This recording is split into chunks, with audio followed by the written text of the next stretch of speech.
안녕하세요. 여러분들과 함께 가고 싶은 이지연입니다.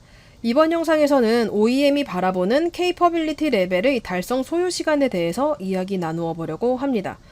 OEM이 납득할 만한 에이스파이스 달성 전략 그리고 계획을 우리가 세우기 위해서는 그들은 어느 정도의 개선 속도가 합리적이다 라고 생각하는지 안다면 도움이 되겠죠. 이 내용에 대해서 궁금하신 분들은 집중하시고 이번 영상도 끝까지 봐주세요. 메이저 서플라이어인 컨티넨탈은 2015년 이런 주제로 발표를 했어요. 1년간 개선 활동을 했을 때 레벨이 과연 얼마나 올라갈까? 이를 알기 위해서 컨티넨탈은 여러 번 심사가 수행된 회사들을 대상으로 통계를 내보았는데 42%로 큰 규모의 회사가 가장 많았고 다음은 작은 규모의 회사 그리고 IT 서플라이어가 있었어요. 작은 규모의 회사는 100명 이하의 조직을 의미한다고 합니다. 어느 규모든 첫 심사에서 가장 취약했던 영역은 50% 이상의 회사가 레벨 0로 판단되었던 서포팅 1번 품질 보증 영역이었고요. 그 다음은 30% 정도의 회사가 레벨 0로 판단이 된 엔지니어링 5번인 소프트웨어 설계, 그리고 엔지니어링 7번인 소프트웨어 통합 및 통합 시험이었어요. 첫 심사 후 개선 활동이 1년 동안 진행이 되었을 때 실제 얼마나 개선이 되었을까요? 작은 회사의 경우 지난 세기 개선된 정도인데 전체적으로 갭이 컸던 품질 보증과 소프트웨어 설계에서 많은 개선이 있었네요. 그렇지만 이 둘은 많은 개선이 있었음에도 불구하고 레벨 1을 풀리로 달성하기까지는 미흡했어요. 즉, 한 번의 개선 활동을 통해 전체적으로 레벨 1이 되기에는 어려운 영역이 있었다라고 봤습니다. 그리고 전체적인 개선은 PM과 컨설턴트의 노력으로 이루어졌다라고 해요. 그리고 1년 동안의 델타는 0.5 레벨 이하였다라고 합니다.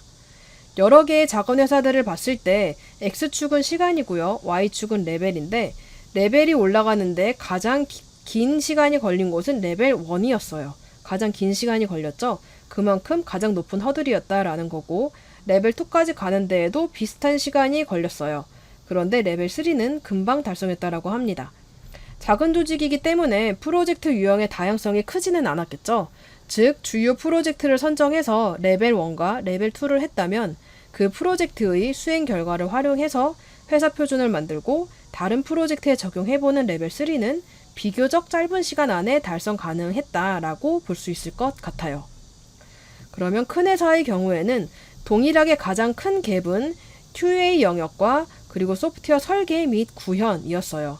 그리고 전 프로세스에 대해서 전반적으로 개선은 이루어졌고 또한 초기 심사 시 대부분 레벨 1은 달성이 되었는데 프로세스들은 서로 독립적으로 수행이 되고 PM이 관여하는 범위는 상대적으로 적었다라고 해요. 그리고 1년간의 델타는 0.5 정도였습니다. 여러 개의 큰 회사들을 보았을 때 아까 작은 회사의 그래프와는 기울기 모양이 좀 다르죠? 레벨 1과 레벨 2를 부분적으로 달성하는 것은 굉장히 빨랐어요.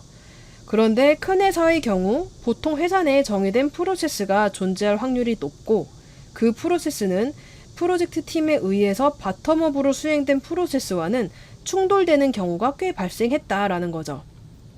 그래서 이러한 충돌들을 해결하기 위한 방법을 찾고 조율하고 합의하는 것이 상당히 오랜 시간이 걸린다라는 거예요. 일반적으로 조직의 규모가 크면 개발 유형의 다양성도 높아지니 전체를 포괄할 수 있는 회사의 표준을 찾아간다는 것은 시간이 걸릴 수밖에 없겠죠. 그래서 레벨 3를 달성하는 것이 가장 오랜 시간이 걸렸고 이는 생각보다 높은 목표가 된다라는 겁니다. 그래서 컨티넨탈의 결론은 프로젝트와 회사의 규모에 따라 개선에 필요한 시간은 산정되어야겠지만 조직이 크던 작던 간에 1년 동안 실제 개선될 수 있는 평균은 0.5 레벨 정도로 보인다라고 했어요. 그리고 개선이 얼마나 됐느냐라는 거를 다시 확인하기 위해서는 VDA 오딧 기준으로는 최대 3개월을 넘지 말라라고 하지만 에이스파이스 개선 내 정도를 파악하기 위해서는 사실 적절치 않다라고 판단을 했고 그렇다고 재심사 시점이 1년을 넘어버리는 경우에는 개선의 탄력을 받는 게 떨어져서 비효과적일 수 있으니까 1년 이내에 갭이 해소되었는지 다시 심사를 해보는 것이 좋다고 본다라는 결론을 냈습니다. 이 사례는 컨티넨탈의 발표 사례이지만 1년에 케이퍼빌리티 레벨을 한 단계 올릴 수 있다라고 하면 사실 거의 대부분의 OEM은 그거 못할 걸 어떻게 할 건데 하면서 의문을 품는다라고도 보여져요. 즉 대부분의 OEM은 1년 동안 열심히 하면 0.5 정도는 오를 수 있다라고 생각한다라고 본다는 거죠. 만약 여러분이 레벨 2를 목표로 한다면 2년 정도로 달성하겠다라는 전략을 잡아보는 거예요. 첫 1년에는 이터레이션을 적어도 한 번은 수행을 해보고 레벨 1의 갭을 확인해보기 위한 심사를 받고요. 찾아진 갭들을 두 번째 이터레이션 또는 두세 번째 이터레이션에 걸쳐 해결을 해보고 레벨 2의 갭을 확인하기 위한 두 번째 심사를 받고 2년이 되었을 때 레벨 2 진입에 성공시키도록 하는 접근 전략을 세워볼 수 있는데 이는 여전히 어떤 OEM 입장에서는 도전적이다 라고 할 수도 있고 그러나 한 번쯤은 도전해볼 만하다 라고 보일 법한 전략이 될 수 있다 라고 생각합니다. 지금까지 OEM들은 케이퍼빌리티 레벨 달성에 어느 정도 시간이 필요하다고 볼까에 대해서 이야기해보았는데요. 이번 영상의 내용에 대해서 질문 있으신 분들은 댓글로 남겨주시거나 제 블로그에 오셔서 메모 게시판에 비밀글로 남겨주셔도 되고요. 아래에 있는 회사 이메일 주소로 메일을 보내주셔도 괜찮습니다. 다음 영상도 계속 보고 싶으신 분들은 구독과 알람 설정을 눌러주시고요. 이번 영상이 좋으셨다면